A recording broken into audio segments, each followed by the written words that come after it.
আমার বাড়িতে 1 কোটি টাকার কাট পড়ে প্রতি বছর, আর 30 কোটি টাকা আমার হাতের ধুলো। তাহলে 30 কোটি টাকা যদি হাতের ধুলো হয় আর 1 কোটি টাকা যদি কাট পড়ে, উনি কত টাকার মালিক? আমার প্রথম প্রশ্ন। দ্বিতীয় প্রশ্ন, 1 কোটি টাকার কাট পড়লে কত কোটি টাকা রান্না হয়? 20 কোটি, 50 কোটি টাকা। আমরা বলছি এই টাকার উৎসটা কোথায়? এই টাকার উৎসটা কোথা থেকে, যেটা গোটা ভাঙড় জানতে চায়, গোটা বাংলা জানতে চায়। ওনারা তো বলেন আমরা সৎ ব্যক্তি, মাথায় টুপি দিয়ে তো ঝরঝর করে মিথ্যে কথা বলেন।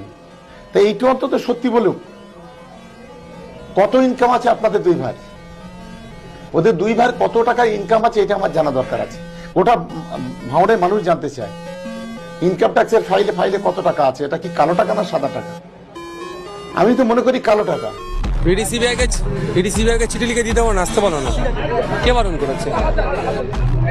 ওনার মতো নাকি টাইম নেবো গলার?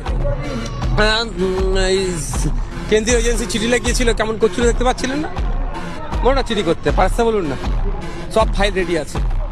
চিৎকার করলে হবে? সিবিআই কে চিঠি দিতে বলুন না, চিঠিতে পারতে বলুন না। কে বারণ করেছে ভাই? ফাইল রেডি আছে, আসলে ফাইল ধরিয়ে দেবো।